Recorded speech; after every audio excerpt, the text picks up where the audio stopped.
Welcome to Millionaire Unfiltered, where we dive deep into the raw realities of escaping the matrix, how money works, entrepreneurship, the 5 pillars of success, and the unfiltered journey to millionaire status. I'm Hannah Thorsen, your host, and I thank you for taking part in this unapologetic exploration of financial wisdom, entrepreneurship, and the Gen Z perspective on building authentic wealth.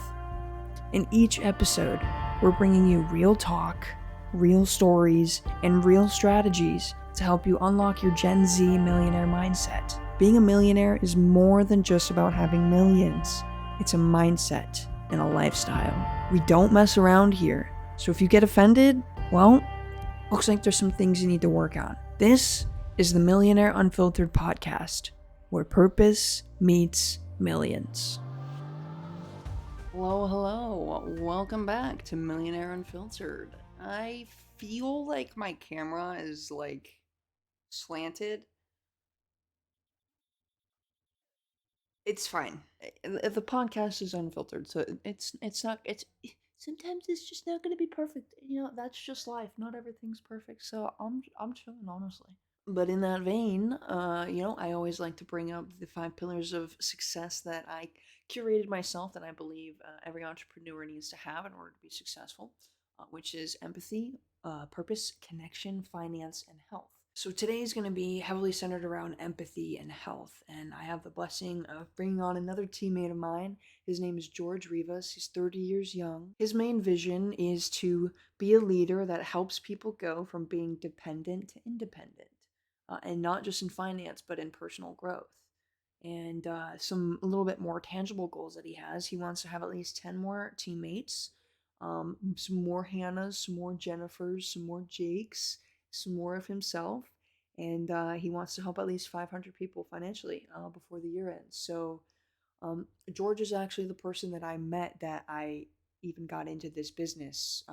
He's the whole reason why I even got into this business, because I was going through Bumble Biz when I was trying to make my own SMMA and just kind of trying to share my vision with people. And he's who I stumbled across, and we kind of started talking, and he told me about what he does. And it was very intriguing, but I kind of left things I met him in January 2023, kind of left things just I was really passionate about my content agency, and I really wanted to get that somewhere. I still do, and I actually plan to revamp that. But after everything happened with my parents leaving me homeless and everything, I realized I couldn't really take that approach yet, and so I went back to George and hit him back up, and that's kind of how I got back into this business. So I've always really resonated with him. We share a lot of the same beliefs and values and whatnot, and I'm really blessed for that because not everybody on my team, we don't all share the same beliefs. And I think there's also beauty in that, in the diversity. We always joke around and say that this team is kind of like the United Nations, just because we have so many different beliefs, we come from so many different areas. But George is someone that I've really genuinely resonated with from the start. I've really loved his energy. He's so chill and down to earth, and he's all about love and just connecting with other people. So thank you guys so much for continuing to support the podcast. It really means more than I kind of just been winging it the whole time. So I'm glad to know that me winging it is still providing some value in some type of way, and I'm excited to get another millionaire on the podcast. But in this case, George is another aspiring entrepreneur with me and Jennifer. So I kind of want to bring some more of these aspiring entrepreneur stories on board, just so you can see what it's like to be an aspiring entrepreneur, and make it so you feel a little bit more empowered. It can be sometimes hard to relate to people that have already made it, especially when you're going through a lot of hardships and stuff. So yeah, without any further ado, let's hop right in. Welcome on, George. It's wonderful to have you. I've I've had a lot of fun just kind of bringing the team on, just because I feel like this is kind of the best way to start off this podcast for people to genuinely see who I'm being surrounded by, so that way they kind of have more trust, just with what I'm doing, but also if I ever want to refer people to you guys, which I very much love to do and want to do. I just want you guys to kind of be the face of this podcast in a way and show people what it really means to be a genuine entrepreneur. So Thank you so much for coming on board, and yeah, pretty much just Absolutely. want to know. Tell us who you are. Tell us about George. Tell us about your story and kind of how you got to where you are now. Hi. Yeah, yeah, thank you. And thank you for having me in this podcast. I'm very excited to like grow together. Heck yeah. Um a little bit about myself. My name is George Rivas. It's actually Jorge Rivas, but I go by George.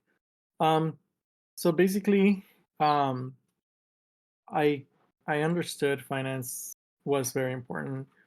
Not in my early stages of my life, but later on, once I graduated high school, I started working, going to college, everything just kind of hit all at once. And during like around my early 20s, I got into a serious relationship, and neither of us kind of knew about finances. I was still living with my parents, and I grew up depending on them, to like provide, and like I just supported them as much as I could because I would work and then share my paycheck with them because they would take care of everything. But once I get into a relationship, that's when everything kind of changed. Um, with this relationship, I had no idea about finance at all, and so she decided to take care of the finances. However, with time being as time passed, like I got myself into debt and more in debt, and this was a decision that we both decided on, and I was starting to get worried, like what's going on, and like that was kind of my fault because I didn't open the relationship. I didn't talk to her or keep the conversation open about finance, and that led to like even more and more adversity with our finances. Eventually, I had to put my car into a lease, or just so not a lease, put my car in finance so I can get like a loan. So I took a loan, and then eventually my car got repossessed. Yeah, and it was a brand new car. My parents helped me get it and everything. My parents helped me grow my credit score and everything too. So it was sad, but I told you before I was going through like this blockage, right? And I think this is part of it because most of the time I kind of brushed it off, or like I wasn't going through uh, autopilot, and just kind of like tune everything out that I didn't like, and just kind of keep working, keep working my ass off, like at work, making extra hours, doing overtime. So hopefully everything was set into place, and we would be good financially. That was not the case at all. So eventually, I lost my car. My credit score went bad, and I had to move to mom and dad. And that was like a reality check that I needed to um, take care of myself and grow for myself. Not because finances affects all of us, So I worked for this other company for 3 years. That gave me a little bit more income. Still living at home with my parents, and eventually I cleared my debt. Got into finances because I knew I needed to do that, and eventually, like, just so you know, my the way I thought about money was just so scary. My parents took care of everything, but once I got in there, everything was so scary. Like I got anxiety, you know. Um, but it was probably for other issues too. But money was a big contributor to that, and so when I met Jake and the rest of the teams, I realized like this feels like home. Like this, everybody's talking about finances like it's nothing, And then I opened up to like my struggles and everything, and how like it difficult it was. And I haven't opened up to Jake about this particular topic, like me and my ex and how I got into debt. It was more about psychological and depression where I was going through. But now I'm in a better place. I'm growing. I'm taking my notes, and I think I would say I'm better than most financial people out there. Um, I like the confidence. thanks. Yeah, that's another thing. Confidence. I had to grow it a lot, because I wanted to like be very prepared. So I studied a lot in my test, and I read a lot of books of self help, not just in finances, but like depression and mental health. So now I see that it's very important to take care of yourself financially, mentally, physically, in all aspects. You need a good balance in order to make it. And something that I struggled to was like procrastination, and the confidence that came with it, because I wasn't doing something that I needed to do because of my procrastination. My confidence went down, and because I lost so much in my early 20s, my confidence went dropped down to zero.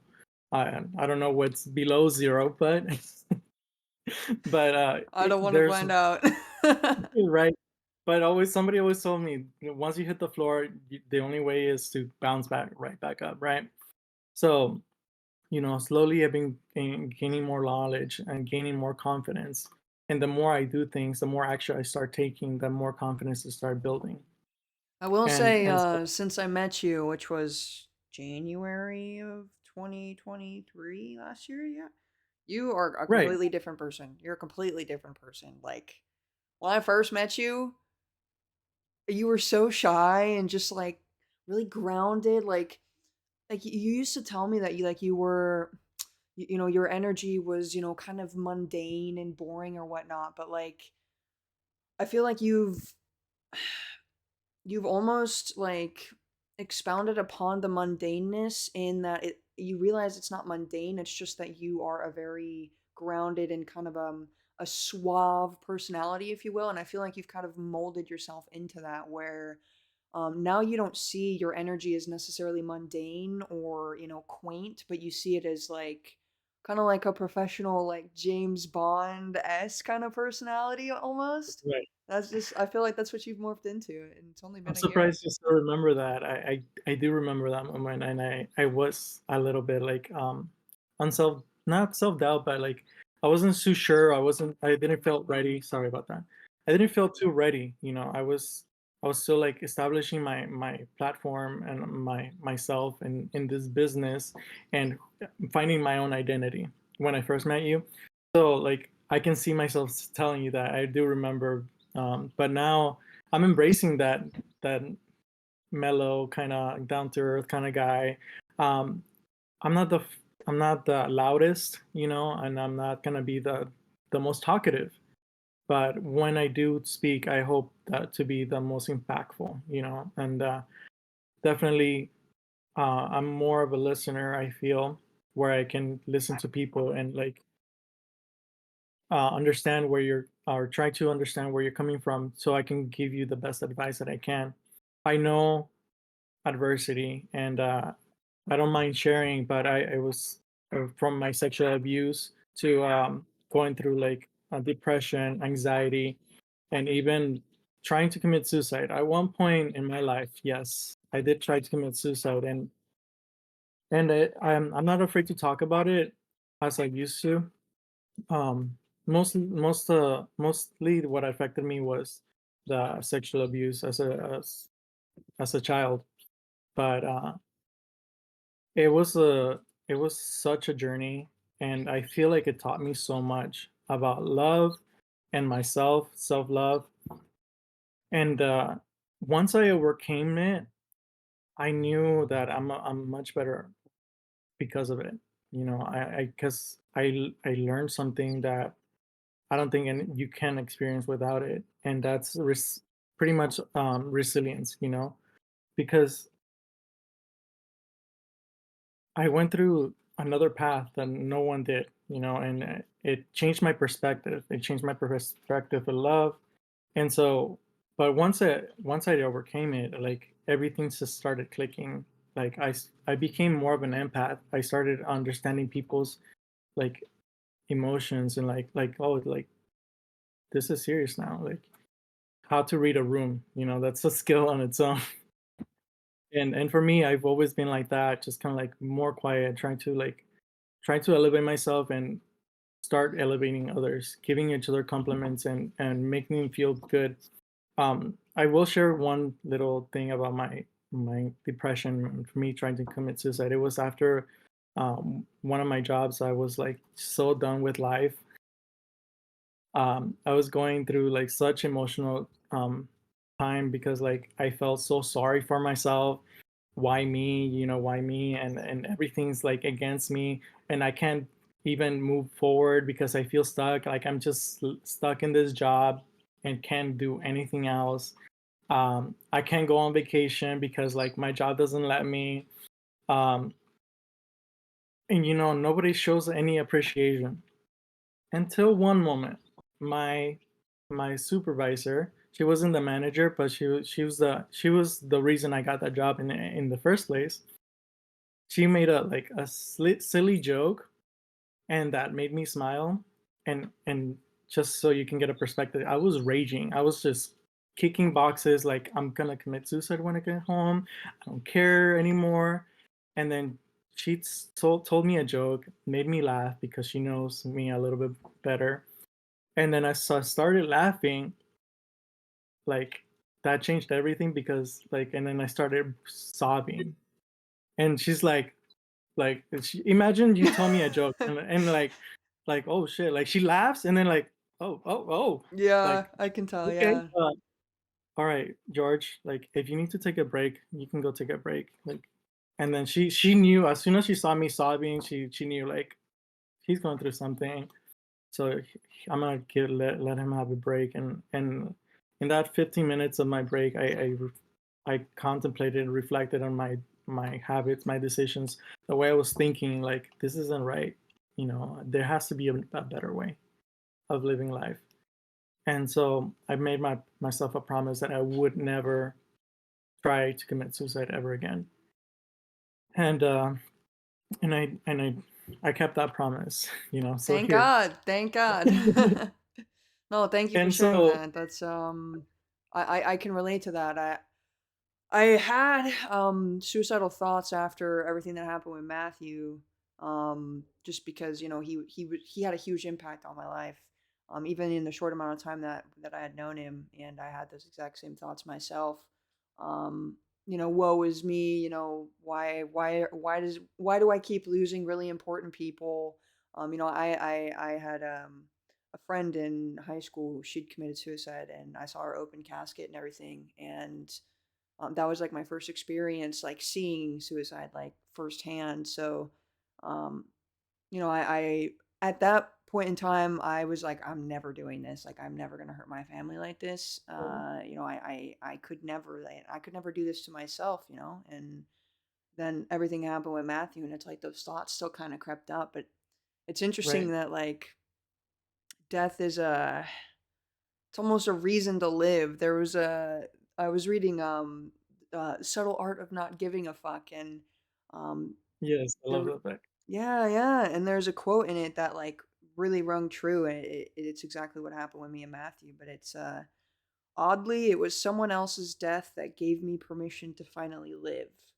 And that Mhm. really stuck with me because that's really what happened with Matthew. Like after everything happened with him and I hit that depression, I was like, um I was able to kind of get out of it, and I realized like Matthew's with me, like he's my guardian angel now, and like he saw so much in me that I didn't even see in myself. So, he's not here anymore. Not only Mhm. do I want to carry his legacy, but I want to carry the legacy that he knew I would make. So, yeah, I really resonate with that. It's Thank you for beautiful. sharing that.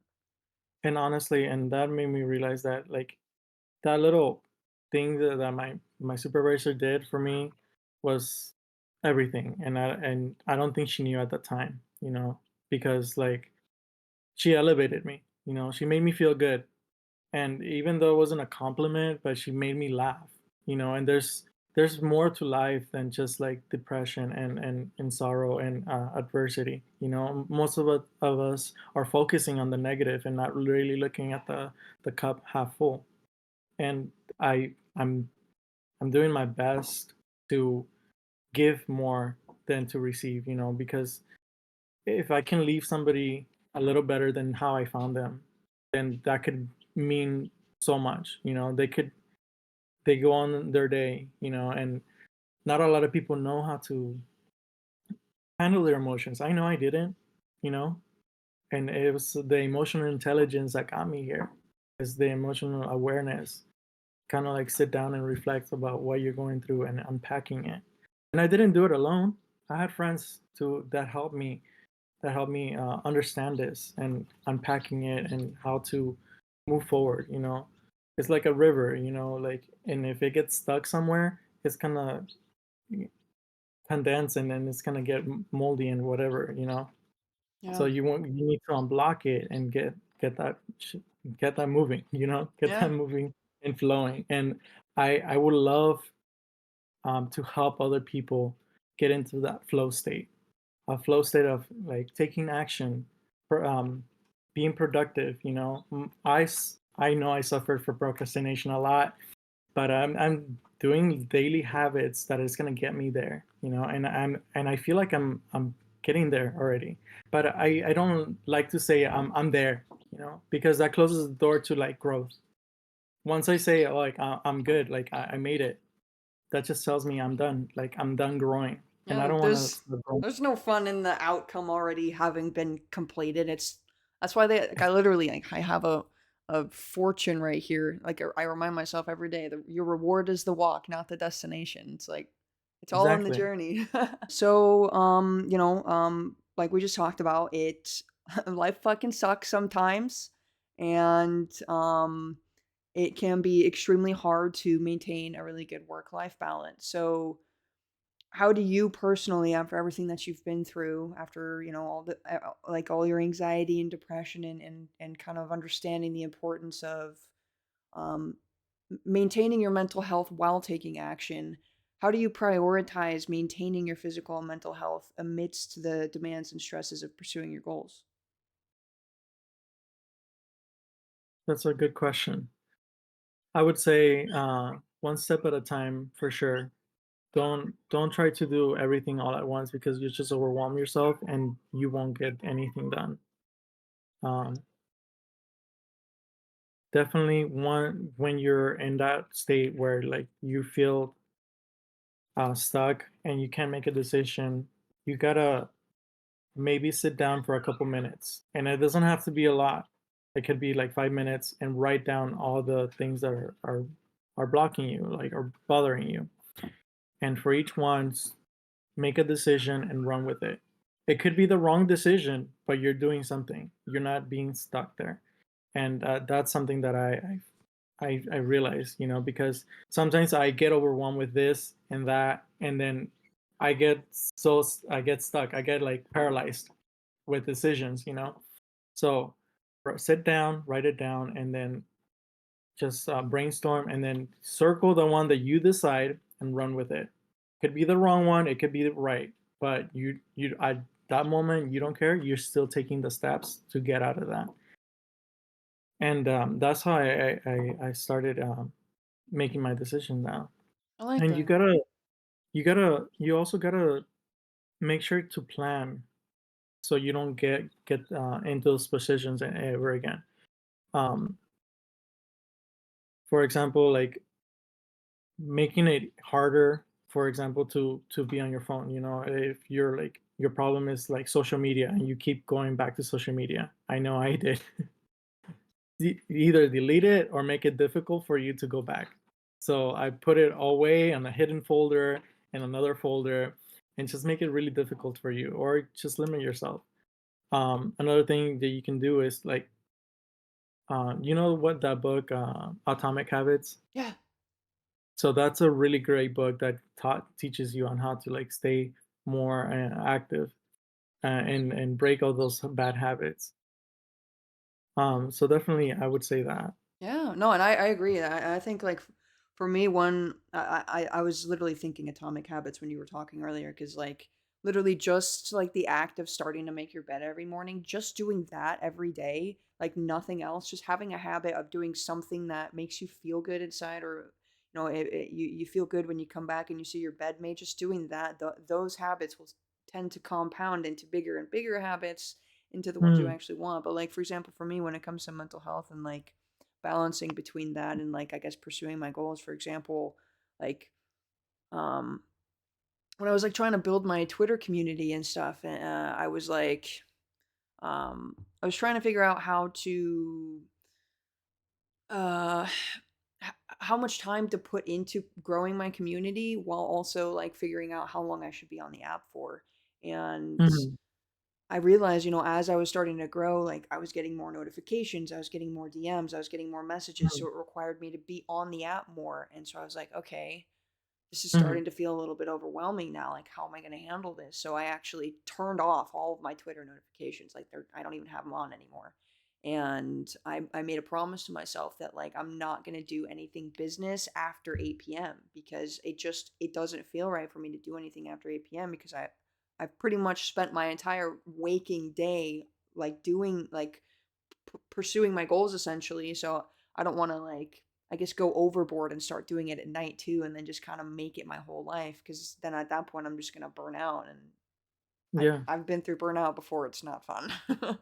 I would like to add this too, just because I know everybody's different and not one there's no one right answer for everybody. Yeah. You could also start a journal like I am. Like that's also good to keep track of what you've done and remind you like to celebrate those achievements. Um, or you can just automize your calendar in a more easy way where you can connect it to your phone and then just make yourself reminders all the time. That's also another way, but you got to find a way that works for you. Yes. um I like one that to kind of like as on a side note is to increase your what's it called, your self beliefs and your confidence is to keep a brag folder, and I learned this from Rich AF. Keep a Mm. brag folder on your emails, so whenever you receive somebody complimenting you or saying thank you for helping them, or you did something really great, you can put that email on there, so you can always go back to it and remind yourself, like, and your self worth. I like to keep my achievements, my folders, my certificates in one folder, so I can always go back and like, you know what, you're worth it. I And like you it. you deserve more, George. So go out there and get it. Yeah. And also be kind to yourself. Be kind to talking more kindly to yourself. Be more aware of what you're saying and the people you're hanging out with. There's people that are going to build you up and people that are going to tear you down. You have that choice. And it's hard to say bye to those people that tear you down because they might be fun and everything, but when you can love them, you can still love them, but you can do it at a distance. Send them a message every now and then. It doesn't have to be a goodbye. Yeah. Yeah. That's like the one quote. I love you, but don't sit at my table. Yes. So yeah.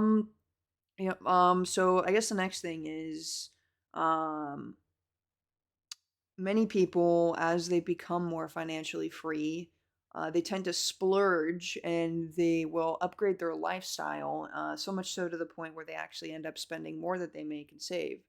So, as you personally, George, as you accumulate wealth, how do you intend to incorporate habits and practices that promote holistic well being into your daily life and the lives of others and not in a kind of a lifestyle upgrade kind of way? Well, that's a very good question because I do like the lifestyle that I'm living already. I cook at home, so like I'm not gonna go spend a lot of money on daily at least on eating out. But when I do like to eat out, but I have to have a plan. So to answer your question, you can't just build a habit of spending and then keep spending. You have to make a habit of budgeting, and knowing how to budget because the more money you have, the more you have to manage that money. Because if you don't have that much money, there's nothing to manage. Right. So you're not really worried. You're just handling the essentials. But the more money you handle, the more you have to like make it work for you. Otherwise, it's gonna decrease in value over time with inflation and whatnot. And and yeah, there'll be that temptation of like, oh, I can finally get that thing I always wanted, that VR set or whatever, or the latest hot thing that's out there. Um, but you gotta like pace yourself. You know, you have to have a budget for emergencies always, and then you have to have a mad money for like for things that you are planning to. Like if you want to go on vacation, you need to have like a side money, not from your um, emergency funds, but another mad money where you have like fun money. So to go out on the clubs, things that like you don't normally spend on. But to figure out your lifestyle, you gotta know what you like and what you don't like. Um, Definitely, if you want to upgrade from your home, you gotta sit down and plan it. You can't just like, oh, I get the money, let me just throw it in there and Exactly. and see what happens. You know, you gotta strategize. You know, this is your money, you work for it. You gotta make sure it goes to the right fundings. So for example, you don't want to spend money on a new car. Like that's been said over and over because what? It'll decrease on value once you take it out of the lot. You Mhm. want to buy assets that can get grows in value over time. Mhm. You know, so I would say definitely prioritize. And if you don't want to prioritize, get yourself a financial advisor, somebody who's out there looking for your money and can give you like some advice and remind you all the time.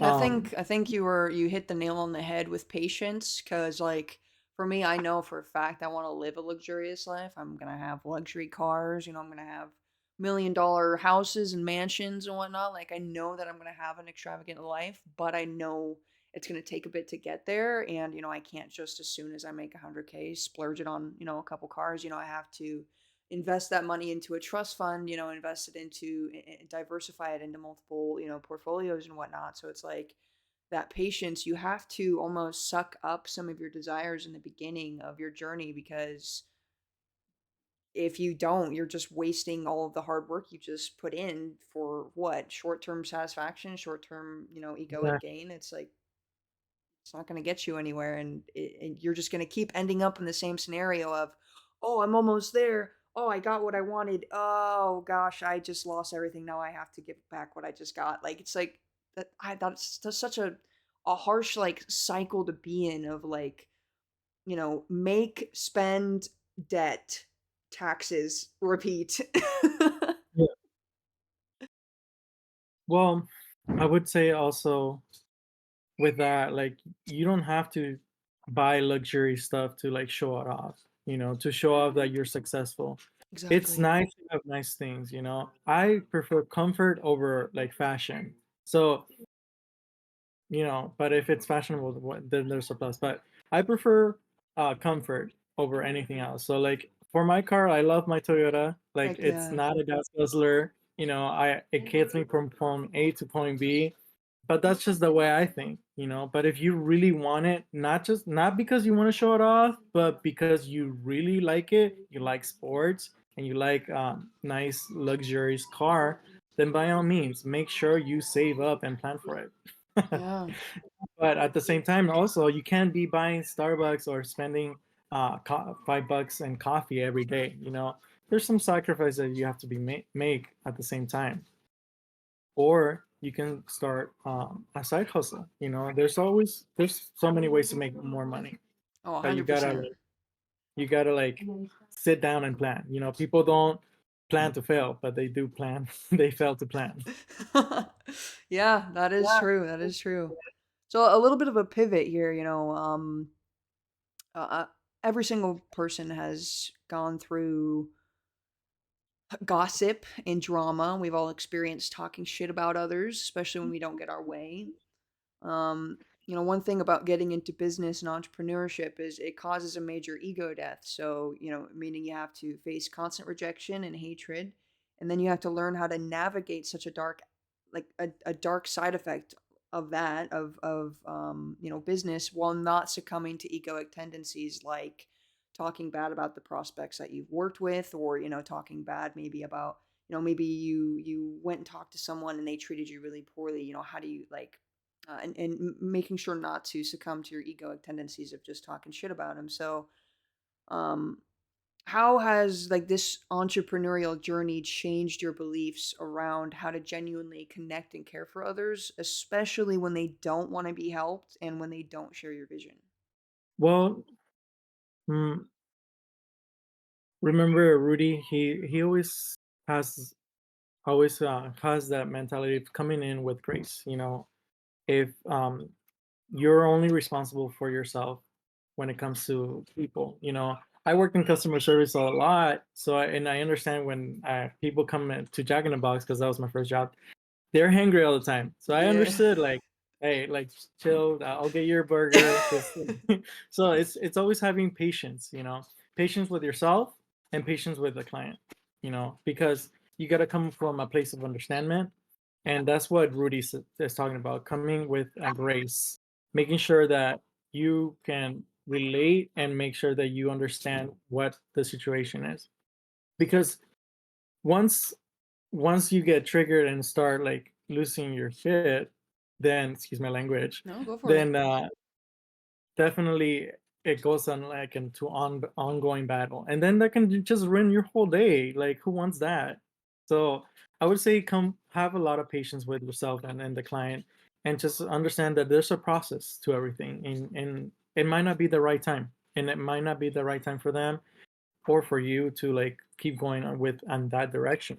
So sometimes you gotta like step back and come back again, because I'm not always gonna be happy.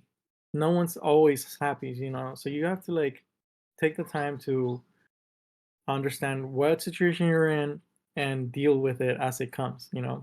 How long did it take you to like get to that mindset switch of like, because like for me when I was first battling rejection, or not battling, I mean I guess battling, like when I was first going through rejection in this business, the first like 2 to 3 months, I was taking a lot of things personal. Like I was like people like my good friends were telling me I was scamming them and stuff, and like Mhm. they just didn't even want to hear what I was like doing or what I was a part of. So it's like how did you when was that switch for you, I guess, where you weren't taking it personal anymore? When I knew that my purpose was bigger than their decision, because I'm gonna do this whether they do business with me or not. Because you're doing this for yourself and to potentially help the other person. And if they don't see that at that moment, then all you can do is move on, and grow from it. So in order to not take things personal, you just gotta have some self worth.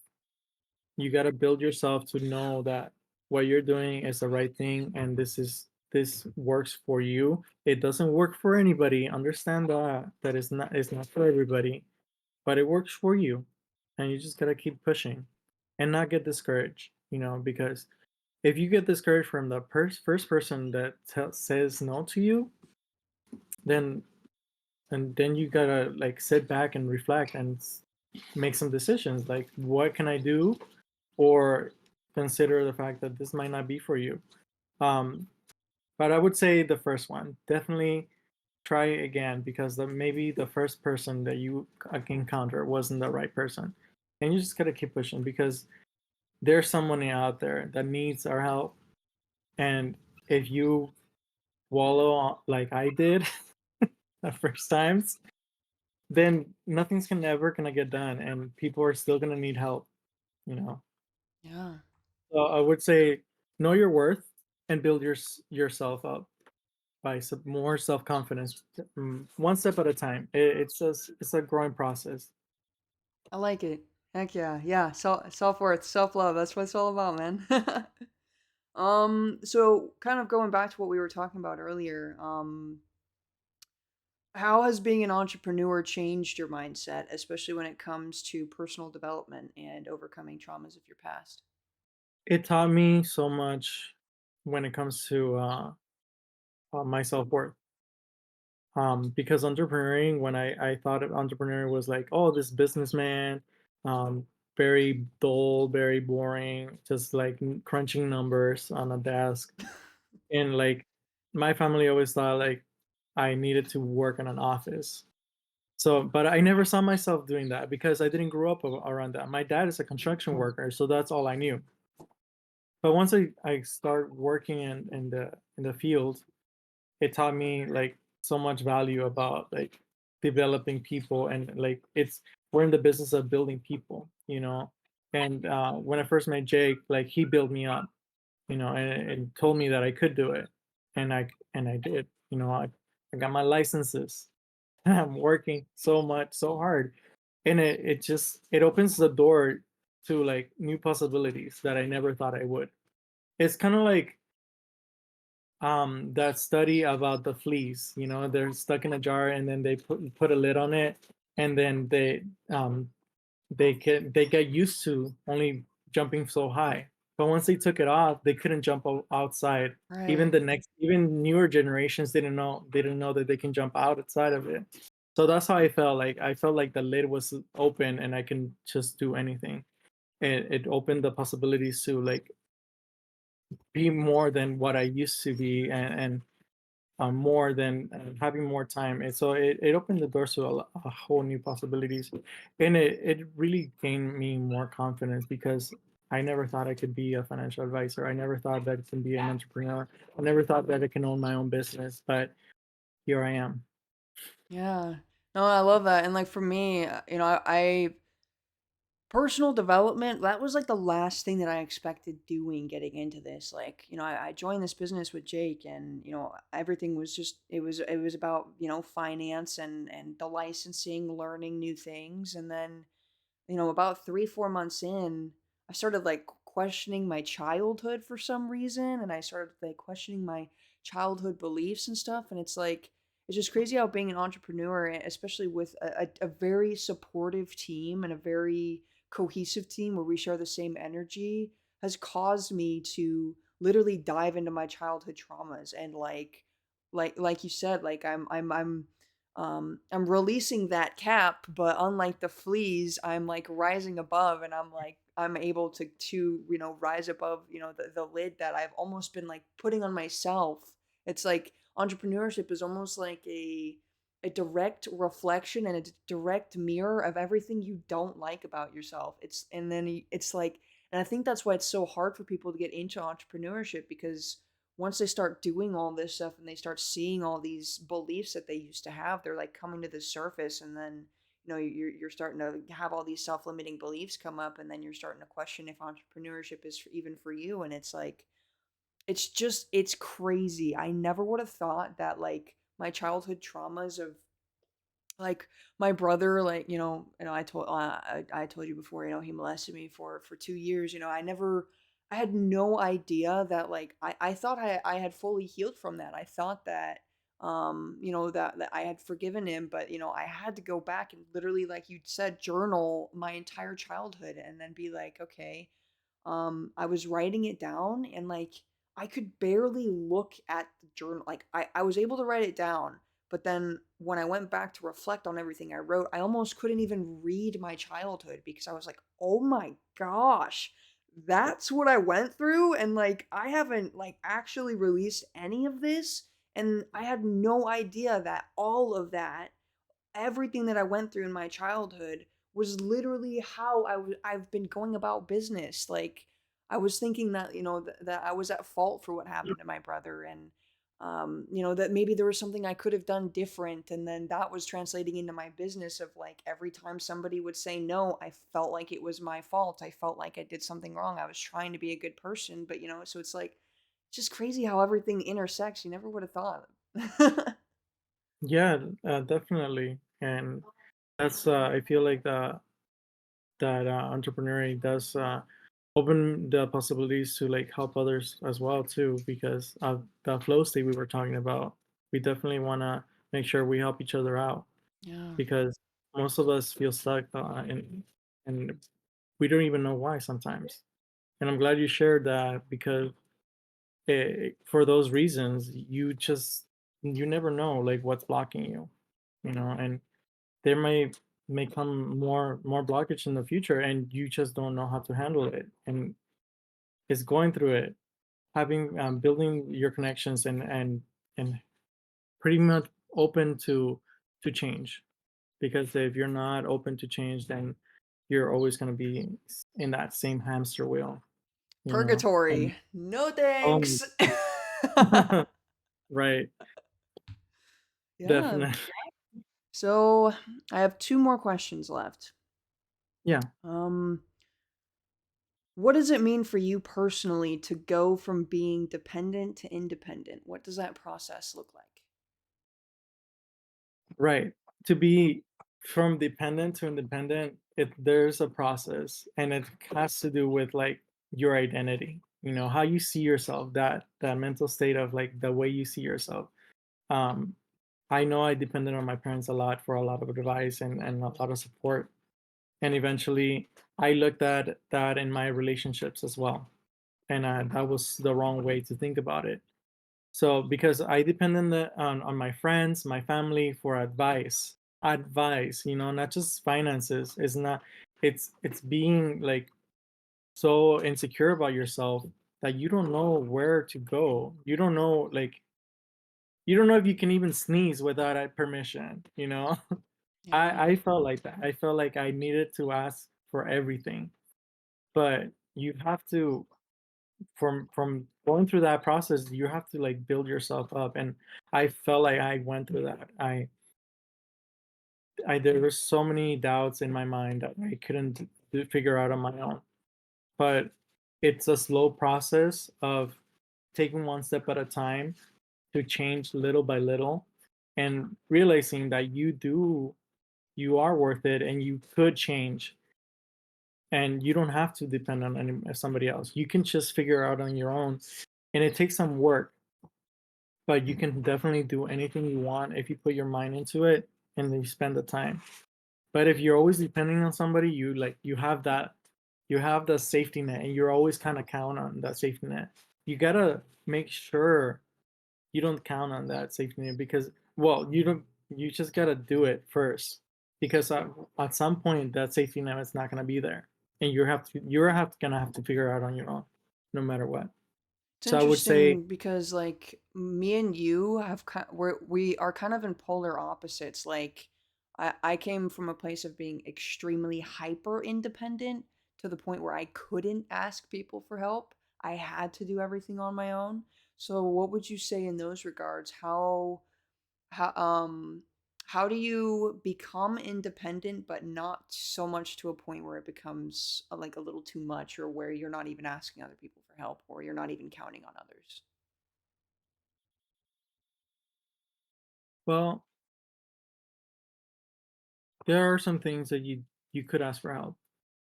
I guess you don't ask people for help, huh? I feel like everybody needs somebody sometimes, and I guess in this scenario, you don't know that you need the help, right?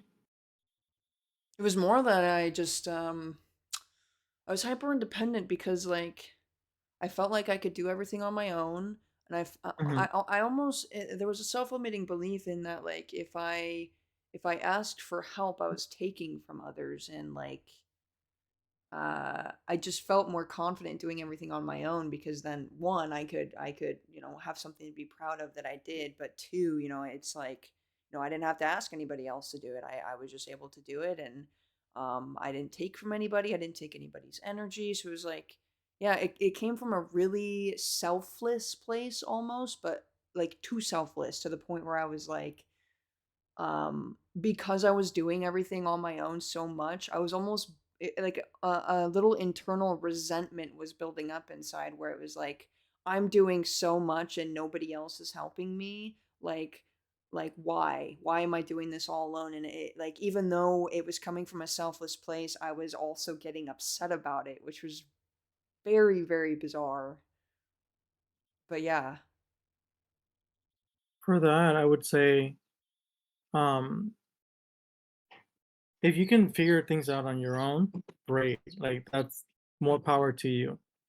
but you got to realize sometimes you could burn yourself out, and you could go through like some downfall, and if you're always afraid of for asking for help, then def definitely consider the fact that you don't have to do things alone, you know, because if you do always doing things on your own, like then you're gonna start feeling lonely, and like nobody helps me. But like at the same time, you're not asking for help. So how would we know?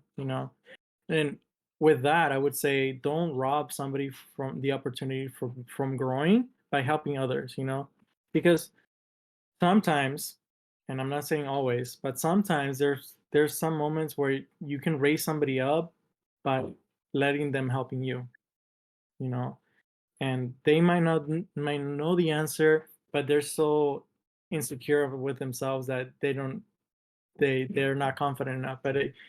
But once you ask for help and they know the answer, like, oh shoot, like let me help, let me they then you level them up because you allowed them the opportunity to help you. Yeah, no, I agree. I And in think a way that this team has just eradicated my hyper independency because I've like you guys, I've just been, like talking to Jake and you and Jennifer and just like getting advice from you guys. I used to like I dead ass used to feel like I was wasting Jake's time when I'd ask him for advice.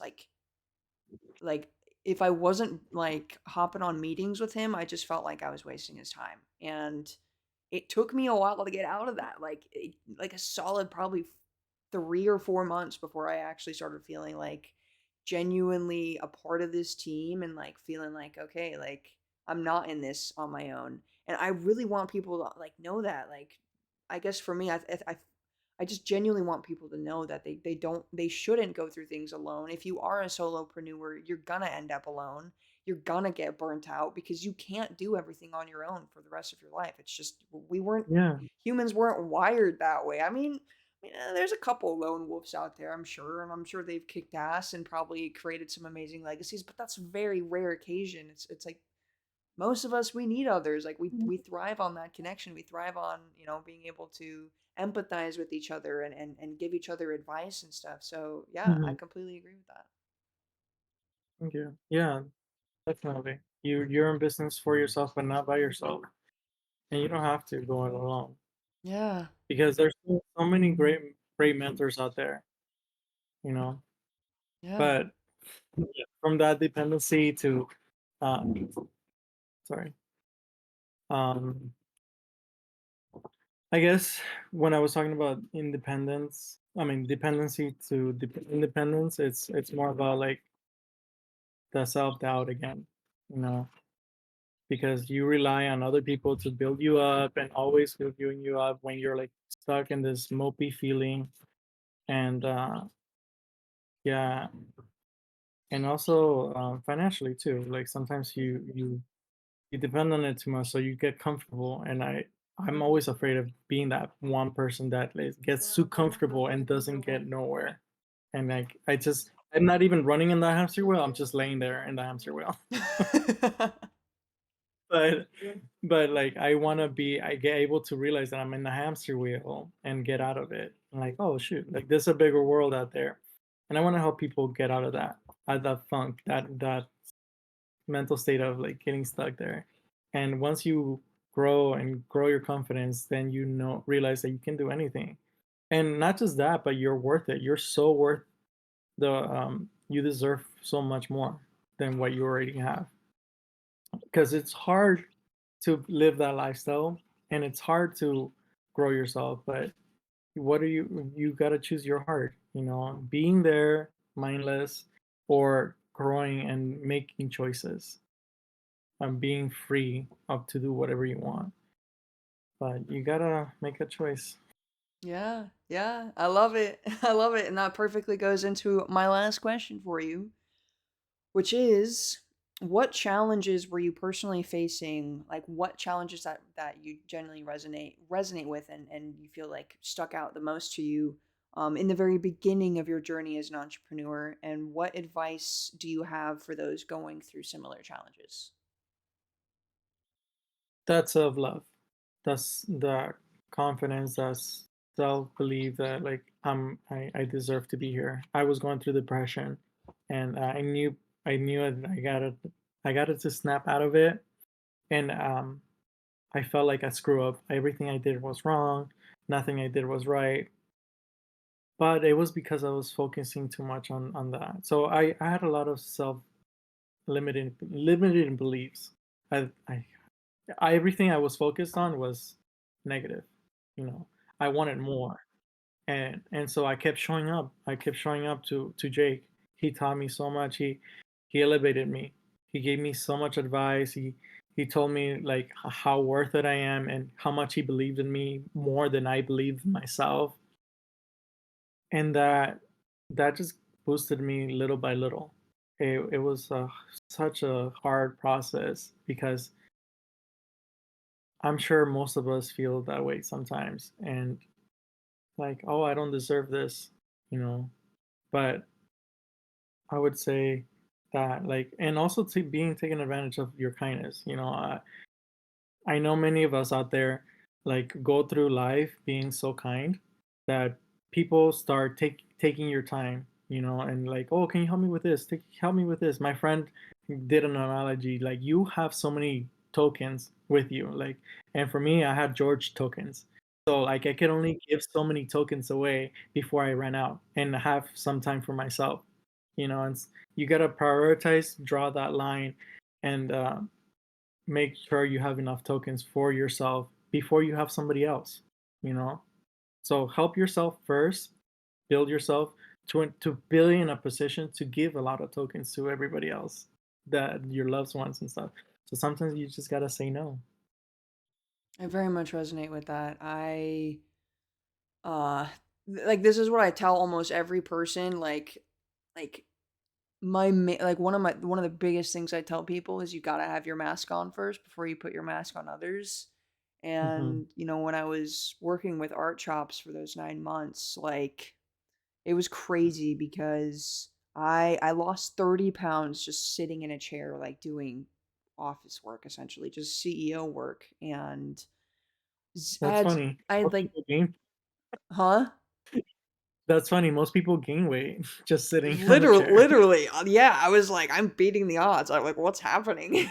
But yeah, like I had zero self love. I got into entrepreneurship, and I was like, okay, entrepreneurship is sweat and grind, and uh, you know, you have to sacrifice your health for others just for a little bit, just for a little bit, and then you'll be fine. And it was like I did that for 9 months. That's a little bit, honestly.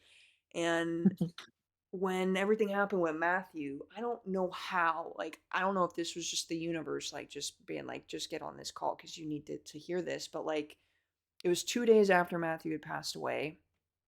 I don't know how I didn't care about myself so much so to the point where I was still getting on business meetings after this traumatic event that I just went through with Matthew. Like, right outside my door, seeing him, pretty much in jaundice, like yellow, bloated as hell, naked on his couch. Like, it Yeah. was so debilitating. And somehow I had the ability to hop on a meeting for, the next steps of our business. And so I hopped on this meeting. I was like, I don't want to do this, but I gotta keep going. And I got on this meeting with he was an old CEO, and it was pretty much this app that we were like seeing if we could essentially integrate this mentor app into our business. I told him everything that had just happened with Matthew, and he was like, Hannah, first of all, we're not going to talk about business right now. And I was just hearing that from another CEO when I had not talked to other CEOs before. Hearing Mm. him say, we're not talking about business, like right now, we need to talk about your self love. I was like, we're here to talk about business. Why are you telling me about self love? Like, what? I was so confused. And then we just kept talking. And then he kind of, taught me the importance of it, and how you have to put your mask on first. And I don't even remember his name. Like, I really freaking wish that I could just talk to him again because, like, he literally helped switch my mindset in that moment of like, shit, I've been letting myself down, not just for 9 months, but like almost my entire life, believing that I have to sacrifice all of my health and all of my self love to try and help other people. And I'm just glad I'm not in that place anymore because wow, it's so debilitating and just like dehumanizing, and it makes you feel like all your worth is your actions, and you're so much more worth than that. Like the fact that you are alive and on earth and breathing, you have worth and value just in that alone. Like what you do for others doesn't matter. Like yes, your purpose and what you do, like it's important to help others and whatnot, and it's important to take action and to help others, but that within itself doesn't give you worth. It doesn't give you value. You are worth it just as you are, and I'm genuinely blessed to have met that guy because had I not, Absolutely. yeah. But yeah, I mean, I guess that's everything. Yeah, is there any final thoughts? Any last minute nuggets that you have? I would say, um, definitely tell you that you are worth it. Whoever you are sitting down watching this podcast, you're watching it because you know there's more to life out there than just what you have. So definitely go for it and never sell yourself short. Always go for like the what you, to follow your dreams basically. You gotta shoot high, aim for the stars, hope to land on the moon. Hell yeah.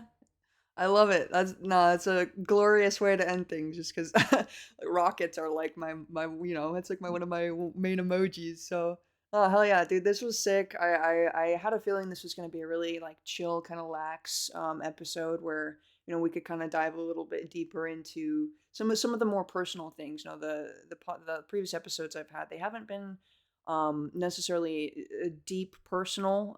They've been personal, but I feel like we hit some chords here and some strings of very deep stuff. We talked about some deep ass stuff tonight. So I just thank you so much for your vulnerability, for your confidence. Thank you for coming on this podcast and just being open to not knowing what to expect. You told me you were a little anxious earlier, so I'm very blessed that you're here, and I think we're gonna fucking change the world, dude. I already know it. Absolutely. One person at a time, one step at a time, you know, gaining my control. It's like what I'm about. Hell yeah. Oh yeah, well, that's everything. So thank you again, George. Thank you so much, Hannah. I appreciate you so much, and I genuinely believe that you're so great with people, and you're gonna you're gonna be huge in this business. I know. I just know it. That's what Jennifer said. Y'all are too sweet. Stop No, it. I'm serious. You're the I don't I like I don't know, but I never met somebody else like you, and people like you are so rare. And once you find them, you want to keep them around as much as you can. Oh, I think it's Def- time we like your vision. We find a couple more Georges, couple more Hannahs, couple more Jakes, couple more Jennifers. Oh, we're gonna be cooking.